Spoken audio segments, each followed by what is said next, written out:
परम पूज्य श्री साहेब जी, मंगलमय संत समाज,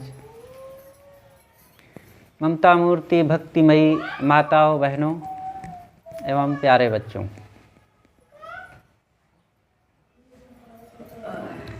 हमें अपने जीवन में गुनाहों को घटाना चाहिए और गुणों को बढ़ाना चाहिए।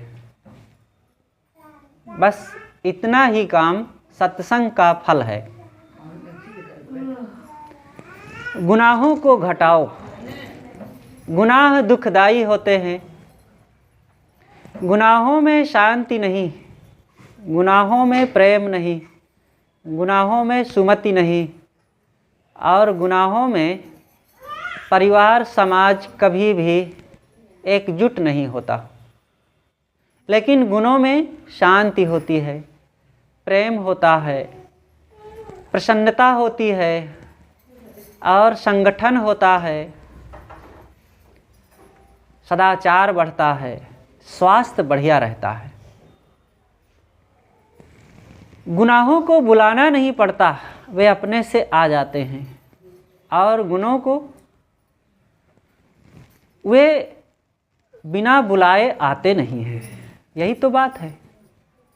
ये ऐसे हैं कि बिना बुलाए वे स्वागत चाहते हैं, आप उनका स्वागत कीजिए। जैसे दुष्ट चोर बदमाश तो आपके घर में अपने आप आ जाएंगे, चुपके से आ जाएंगे, छिप के आ जाएंगे, रात में आ जाएंगे, दीवार फांद के आ जाएंगे।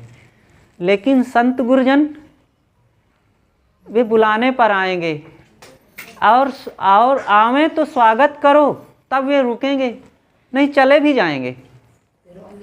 लेकिन लाभ किन से होगा? जो बिना बुलाए आएंगे उनसे, कि जो बुलाने पर स्वागत करने पर आवें उनसे? बुलाने वाले। क्योंकि जब बुलाएंगे तो आपके अंदर वो पात्रता तैयार होगी, वो प्रेम बढ़ेगा और वो सद्गुण बढ़ेंगे और अंदर में भक्ति भाव बढ़ेगी, तब वो जगह बन जाएगी। जैसे खेत में गेहूं इस समय आप लोग अब काटने वाले होंगे, तो जब खेत में गेहूं को खेती करके मेहनत करके बोया गया है, अपने से नहीं हुए हैं। ट्रैक्टर लगा करके जुताई किए, बीज डाले, खाद डाले, सिंचाई किए, 3 महीना उसकी प्रतीक्षा किए, तब उसमें से फसल मिलेगी। और झाड़ झंखाड़ और कांटे उनको बोना नहीं पड़ेगा, बिना खाद डाले ही वो बहुत लहलहा जाते हैं ना। आपके घरों में सफाई स्वच्छता बनाए रखने के लिए बड़ी मेहनत करना पड़ता है। लिपाई पुताई, झाड़ू पोछा और जाला निकालते रहो, गंदगी ना होने पावे, जूठे बर्तन ना बिखरे रहें। बड़ी मेहनत के बाद कपड़े, घर, बर्तन ये साफ हो पाते हैं। और गंदगी अपने से आ जाएंगे, बिना बुलाए आ जाएंगे। ये जिंदगी भी हमारी ऐसे ही है। इसको सजाने के लिए मेहनत करना पड़ेगा। कौन सजा सकता है? मनुष्य ही तो सजा सकेगा। हम लोग मनुष्य हैं और मनुष्यता का सबसे बड़ा फायदा यही है कि हम लोग अपने गुणों को बढ़ा सकते हैं और गुनाहों को घटा सकते हैं। एक बैल से, कुत्ता से, एक घोड़ा से क्या आशा की जा सकती है कि वो अपने गुणों को बढ़ावे, गुनाहों को घटावे? कोई आशा नहीं की जा सकती है। वो जैसे हैं तैसे रहेंगे और हजारों साल पहले वे वैसे थे, आज भी वैसे रहेंगे, आगे भी वैसे ही रहेंगे। इसलिए हम सब लोग मानवीय गुणों को जीवन में विकसित करें।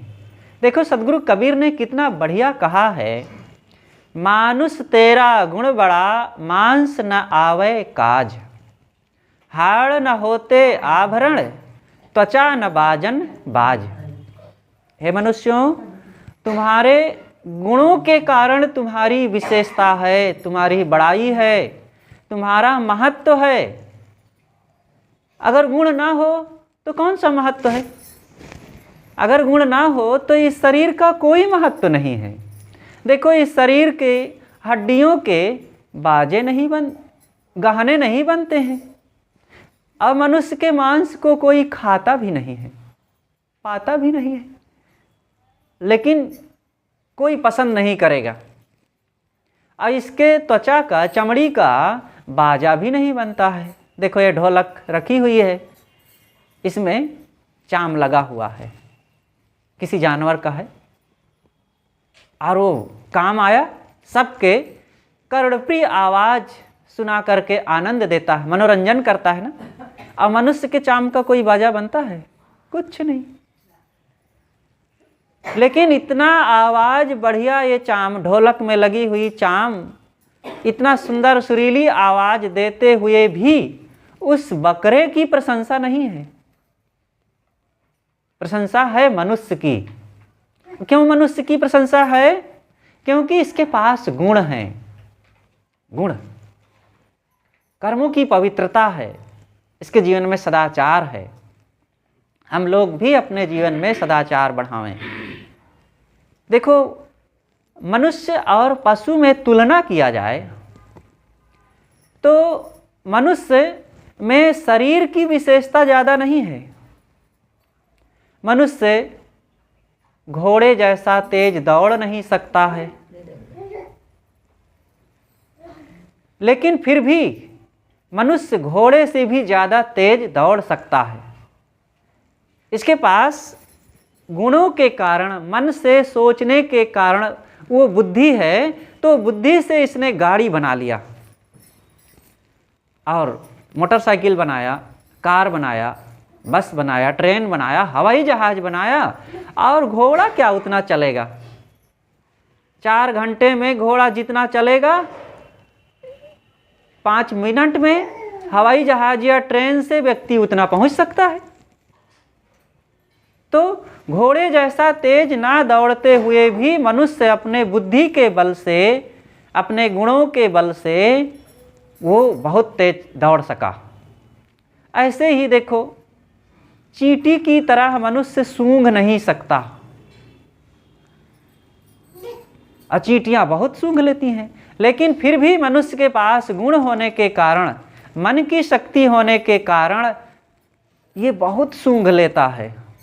और ज़मीन के नीचे कहाँ तेल है, कहाँ पेट्रोल है, कहाँ सोना है, कहाँ पानी है, और कहाँ कौन क्या चीज़ है, चींटी क्या जान पाएगी? और मनुष्य दूर से, ऊपर से ही पता लगा लिया।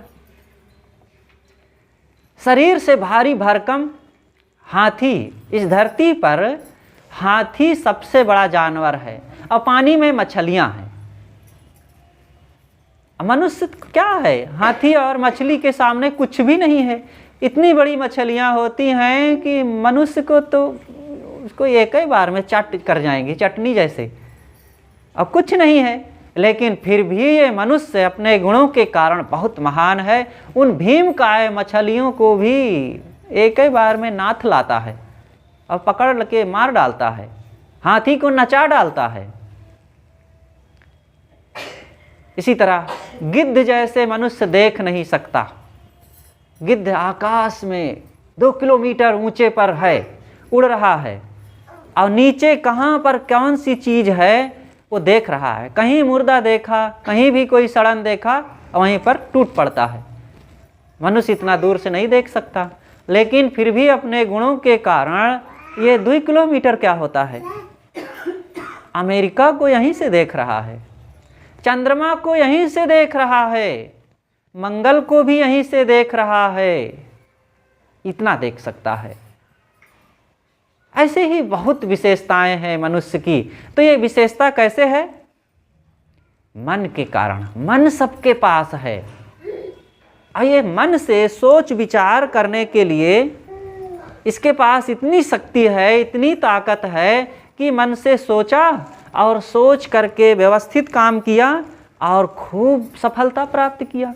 ऐसे काम पशु नहीं कर सकते, ना मछलियाँ, ना हाथी, ना घोड़े, ना ऊँट, ना बंदर, कोई भी जानवर ये सोच विचार करके नहीं कर सकता। वो केवल शरीर से जीते हैं, शरीर प्रधान हैं, शरीर का प्रदर्शन कर लिए। सुंदरता में देख लो, एक मोर पक्षी को देख लो, अरे कोई भी जानवर को देख लो, कोई स्नान नहीं करते हैं ना, और सुबह से वे उठते हैं, कोयल कुहकने लगती है और मोर सुबह से नाचने लगते हैं। कुत्ता बिल्ली को देखो, सुबह से फुदकने लगते हैं, सुंदर दिखते हैं उनकी आवाज़। इन पक्षियों को सुबह से चहकने लगेंगे, कुहकने लगेंगे। खांसी भी कभी खांसते देखे हो किसी पक्षी को? और फिर भी बढ़िया मस्त हैं। और मनुष्य इतना नहाता धोता खाता, कपड़ा बिस्तर दवाई चद्दर मच्छरदानी लगा के सोता, और फिर भी अगर सुबह से उठ गए, सो करके उठे, देखो तो सज संवर करके ना निकले, नहा धो के मुँह धो करके, तो देखे लायक चेहरा नहीं रहता है ना। तो मनुष्य शरीर से महान नहीं है, मनुष्य महान मन से होता है। इसलिए सभी माताओं बहनों से निवेदन है कि अपने अपने मन को सुंदर बनाओ। तन को बहुत सुंदर बनाने से क्या होगा? अरे जितना है उसी को संभाले रहो।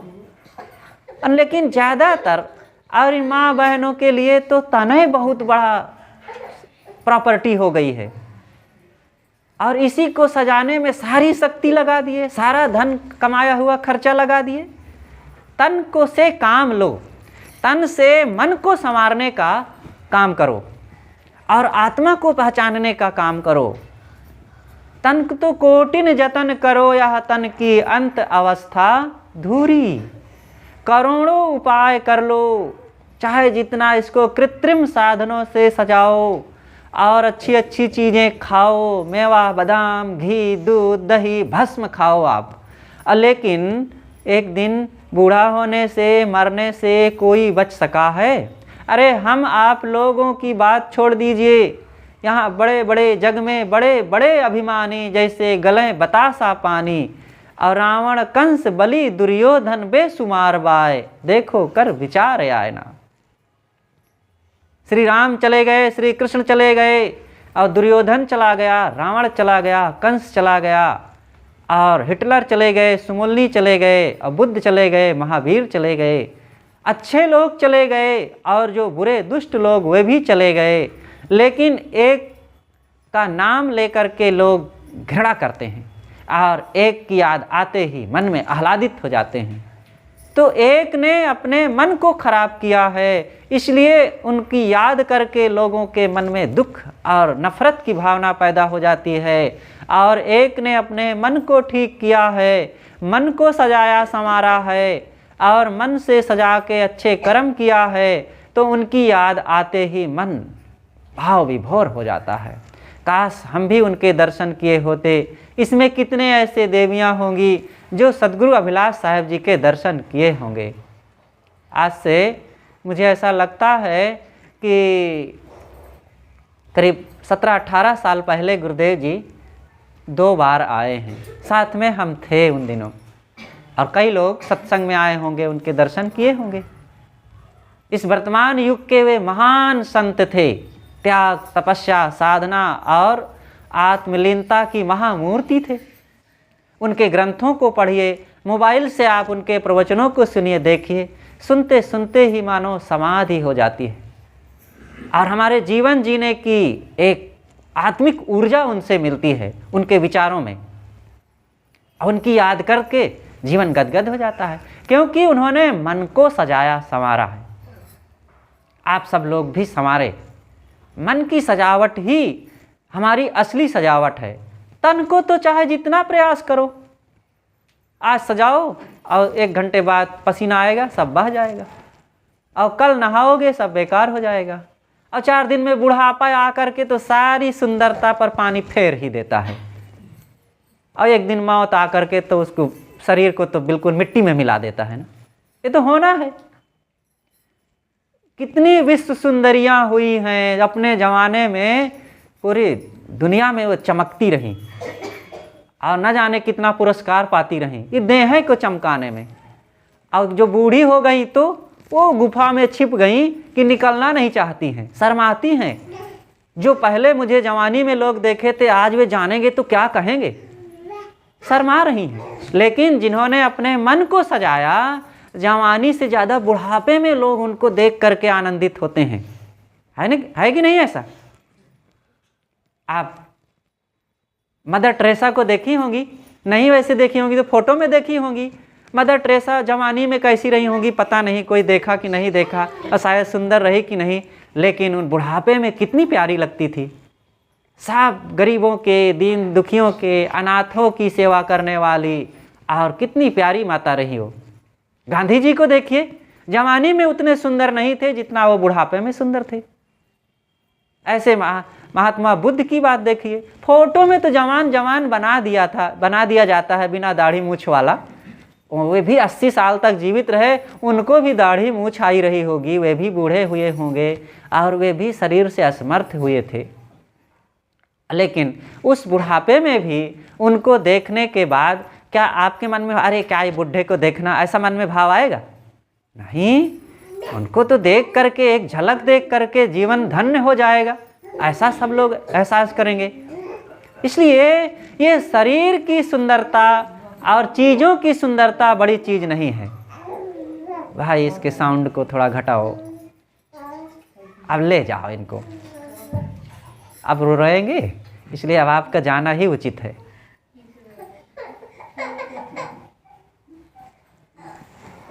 जाओ, अब क्या करें, माताओं की मजबूरी होती है, बच्चों को कहाँ छोड़ के आवें, लेकिन मन होता है सत्संग में चलें तो लेके आती हैं। लेकिन फिर अब कारण यह है कि स्वयं तो सुन नहीं पाती, दूसरों को डिस्टर्ब होता है ना।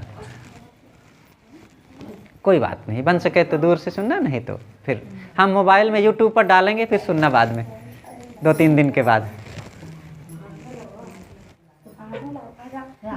संभाल के जाइएगा।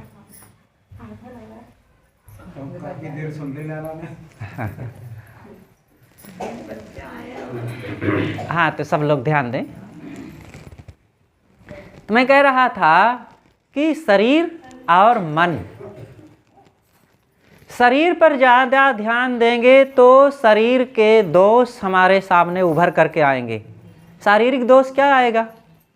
मोह बढ़ेगा, लोभ बढ़ेगा, क्रोध बढ़ेगा, वासना बढ़ेगी। आज शरीर पर ध्यान देने के कारण तो चारों तरफ देखो ना कितनी आफत है समाज में।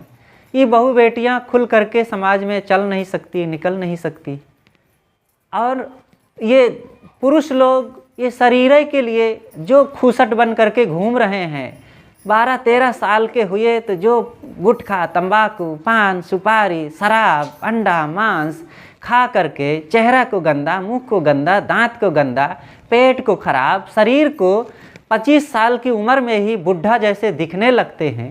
ये क्या तमाशा है? अरे यही तो सब चाहते हैं कि हमारा शरीर भी स्वस्थ रहे, हम सुंदर दिखें भी।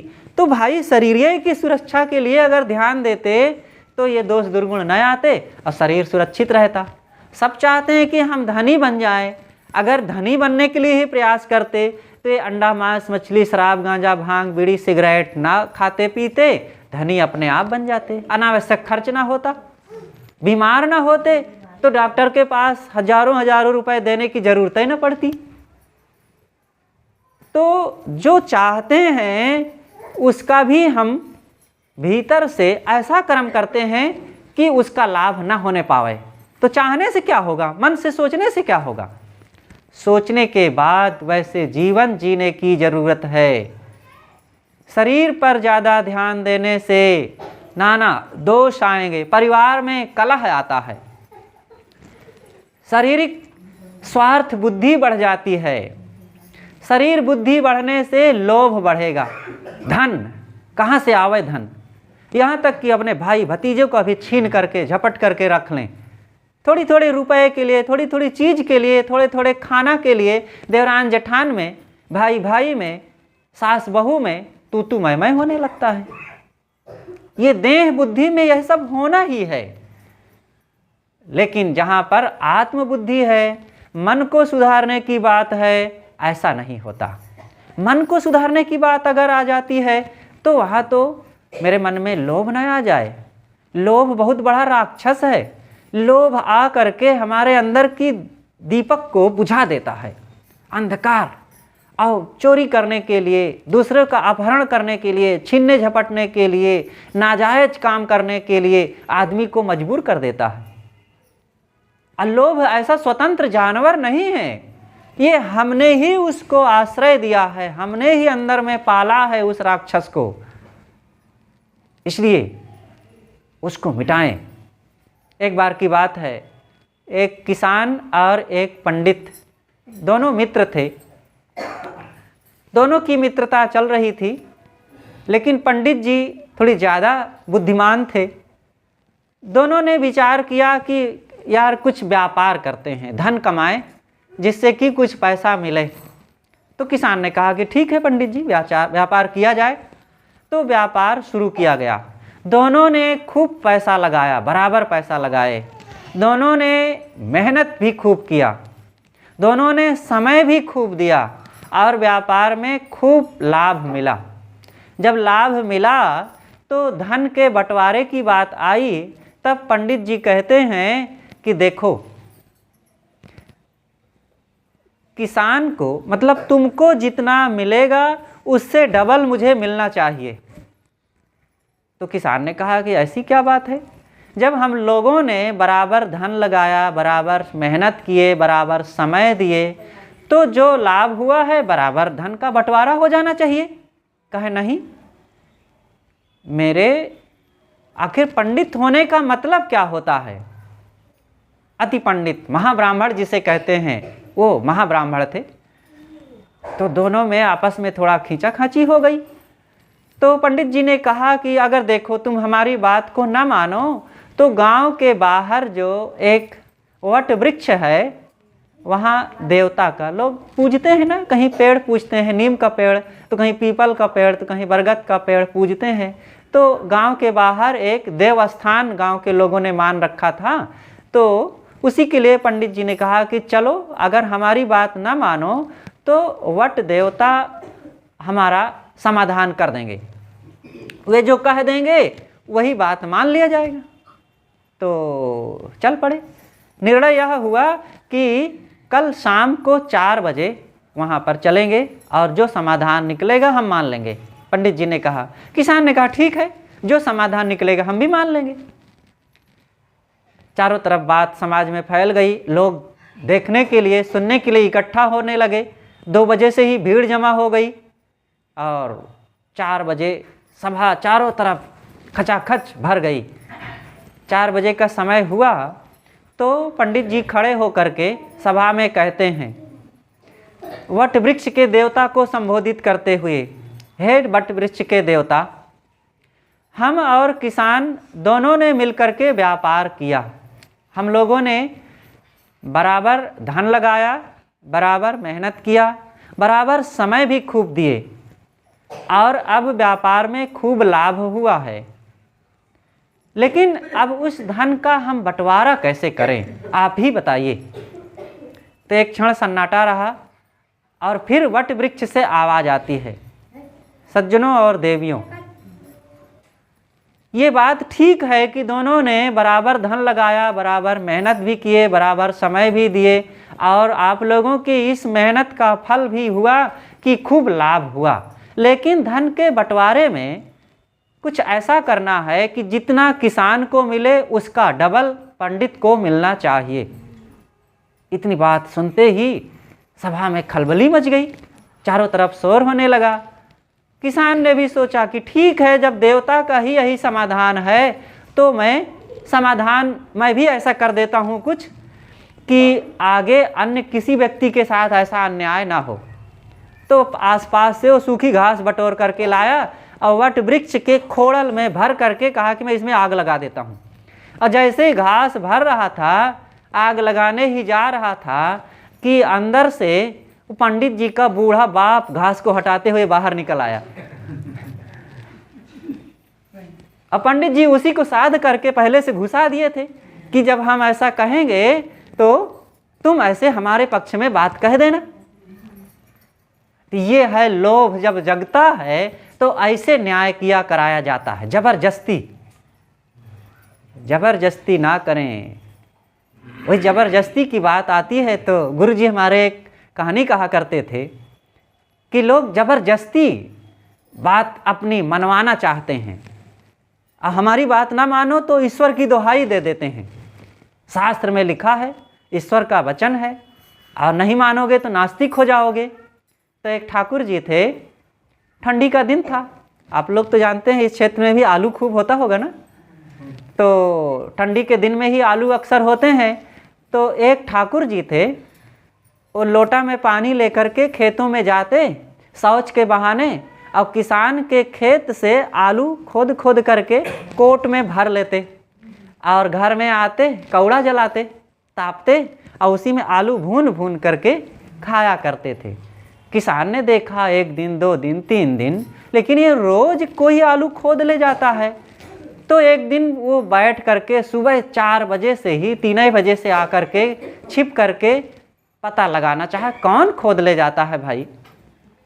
तो करीब 4:30 बजे ठाकुर जी आए लोटा में पानी ले करके, और शौच के बहाने वहीं बैठ गए, और खोद करके उंगली से, आलू ऐसी चीज़ है कि उंगली से खोद लो, जेब में भर लो, तो वो खोदने लगे। इतने में किसान आ गया, ठाकुर साहब ये आपका काम अच्छा नहीं है, आपको ऐसा नहीं करना चाहिए। कहा चुप बदमाश कहीं के, मैं टट्टी कर रहा हूँ। तो किसान कहता है हुजूर कहाँ यहाँ टट्टी पड़ी है? तो ठाकुर कहता है वहाँ सूखी टट्टी पुरानी कई दिन की कभी पड़ी थी। कहाँ देखिए पड़ी है। अरे ठाकुर साहब ये तो सूखी। अरे चुप बदमाश, मैं ठाकुर हूँ, चाहे सूखी होगू चाहे गीली होगू। ये जबरदस्ती कहना ये कोई बात हुई?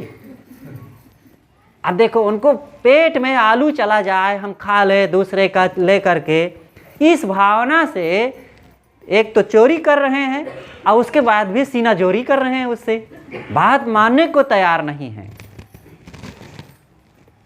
जहां भी देह बुद्धि आएगी, घर परिवार में यही बात है। एक माँ थी, बहू थी, तो वो घर में भोजन बनाने का काम करती थी। जब भोजन बनाती तो सबको खिलाती भी थी। उसकी देवरानियाँ थी 2-3, जेठानी भी थी, सबके बच्चे 7-8 बच्चे रहे, और घर में कई लोग थे, तो सब एक साथ बैठते और सबको भोजन परोसती। तो जब दूध परसने की बात आती तो सबको देने लगती, और उसका बच्चा कहाँ बैठा हुआ है वहाँ तक जाने के लिए पहले इंतज़ार करती रहती, और दूध में साड़ी पड़ जाती है तो कटोरी से धक्का मार मार के साड़ी को पीछे करती रहती, और सबको दूध देती जाती। साड़ी मलाई कहती, मलाई, साड़ी मलाई, तो मलाई को धक्का मार मार के पीछे करती जाती और सबको दूध देती जाती। जब अपने बच्चे के पास पहुंचती तो मलाई निकाल के भक्क से उसके कटोरे में डाल देती, और सब देवरानियाँ देखती, कई दिन देखती रहीं। अब देखो, अब अपना बच्चा ज़्यादा मलाई खा लेगा तो ज़्यादा मोटा हो जाएगा क्या? लेकिन यहाँ जब स्वार्थ बुद्धि आई तब अपना और पराया दिखने लगा, और इसी में परिवार को कलह होता है, खराब होता है। इसलिए कभी भी अपना पराया ना देखो। अरे अपना ही बच्चा ज़्यादा दुख देता है समय से बड़ा हो करके, भाई भतीजे उतना नहीं सताते हैं। अपने ही बच्चे घर से निकाल देते हैं, वृद्धाश्रम धक्का दे के खदेड़ देते हैं, और अपने ही घर अपने पराये हो जाते हैं। इसलिए कभी भी ना अपनों के लिए ना परायों के लिए किसी के साथ अन्यथा बर्ताव ना करें। प्रेम, समता, सुमति, कौन किसका है? आपका जो शरीर है ये शरीर है, आपका नहीं है। ये शरीर को रोज नहाए धुलाए के, तेल पाउडर लगाए के और सजाए के, कपड़ा बढ़िया चुन चुन के पहनाते हो, और इतना सब बढ़िया माल मलाई खाते हो, और यहीं से इतना कहीं पेट दर्द, कहीं सिर दर्द, कहीं कमर दर्द, कहीं घुटना दर्द, कहीं दांत दर्द, और जो रुलाता है, और इसकी इतनी ताबेदारी करते हो, थोड़ा भी उपकार ये मानता है? तो इन बेटा बेटी परिवार वालों से काहे को बहुत आशा कर रहे हैं कि इनके साथ हम पाप करके भी इनको बढ़ा देंगे तो ये हमारा बड़ा उपकार मानेंगे? कोई उपकार सुपकार मानने वाला नहीं है। इसलिए सदैव नेकी के पथ पर चलो। जो सन्मार्ग में चलता है, सदाचार के पथ पर चलता है, वो स्वयं तो सुखी होता है, दूसरों को भी सुख शांति का रास्ता दिखाता है। इसलिए यही काम करो। ऐसे ही एक परिवार में दो भाई थे, दोनों प्रेम से रह रहे थे।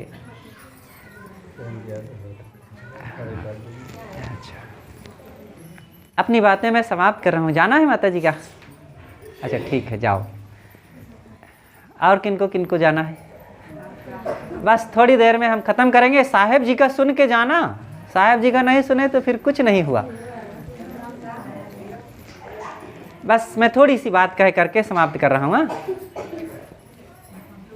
तो मैं कह रहा था कि हमें अपने जीवन में गुणों को बढ़ाना चाहिए, गुणवान बनो। और गुणों में बढ़ाने का मतलब है हमारे जीवन में भक्ति बढ़े, प्रेम बढ़े, अनासक्ति बढ़े। और अपने आप को ये जानो कि हम केवल ये शरीर नहीं हैं, शरीर के अंदर बैठा हुआ आत्मा है। आप आत्मा है, अविनाशी आत्मा। आत्मा कभी नष्ट नहीं होता है, शरीर बदलता है, शरीर निरंतर कमज़ोर होता जाता है। लेकिन अपने इस आत्म तत्व को पहचानो और संतों को और उनके गुरु ज्ञान को समझ करके अपने जीवन में सद्कर्म सदाचार की कमाई करो और नेकी के पथ पर चलते हुए दोष दुर्गुणों को मिटा करके आत्मज्ञान और गुरु ज्ञान गुरु भक्ति में लग करके हमें सुख शांति की कमाई करना चाहिए। तो बहुत सुंदर विचार अभी हम संतों से श्रवण कर रहे थे। हमारे बीच पूज्य श्री साहेब जी विराजमान हैं और आपसे करबद्ध निवेदन है कि अपने ज्ञान गंभीर विचारों से हम सबको लाभान्वित करने की कृपा करें। कबीर आश्रम बैगवा कौशाम्बी से पधारे हुए, ये पूर्वी उत्तर प्रदेश में इलाहाबाद के पास कौशाम्बी पड़ता है, पूज्य साहेब जी का वहाँ आश्रम है। आपके संरक्षण में 8-10 संत रहते हैं और वहाँ बराबर संतों भक्तों का समागम होता रहता है। सौभाग्य से आप यहाँ पधारे हैं। आपसे निवेदन है कि अपने सुंदर विचारों से हम सबको लाभान्वित करने की कृपा करें। बोलिए सद्गुरुदेव की जय।